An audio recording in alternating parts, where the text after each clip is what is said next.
Sir நாங்க steel பஜார் association ஃபுல்லாவே சேர்ந்துருக்கோம். ஒரு ஒன் இயர் எப்படியாவது 8 மாசம் ஆயிடுச்சு சார்.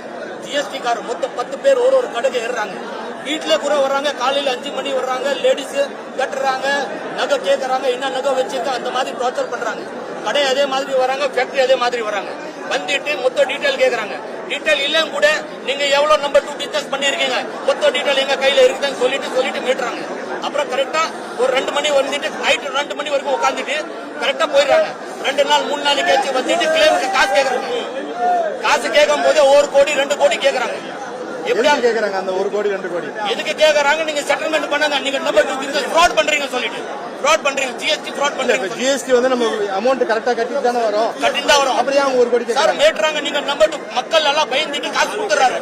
மக்கள் ஃபுல்லா பயந்துட்டு காசு கொடுக்குறாங்க. சரிங்களா? அந்த அப்படியே ஒரு நடந்துட்டு இருக்குது. நேத்து நைட்டு கூட அதே மாதிரி ஒரு பெரிய கடை அடிச்சாங்க. இப்போ எல்லாமே யார் மொத்த ஹிந்தி கடைக்காரர் தான், வேற ஏதோ காஸ்ட் கிடையாது சார். 200 கடை நினைச்சுக்கோ. 40 lakhs 50 lakhs தனித்தனியா சார் ஒரு கடைக்கு ஒரு கோடி சார். ஸ்டார்ட் வரும்போது இப்போ அவங்க என்ன நினைக்கிறாங்கன்னா, மார்க்கெட்ல காசு இல்லைன்னு சொல்லிட்டு இப்போ 50 ரூபாய் 60 ரூபாய் கேக்குறாங்க. வயலண்டா கேக்குறாங்க. ஆனா கடையில வாங்குறது இல்ல.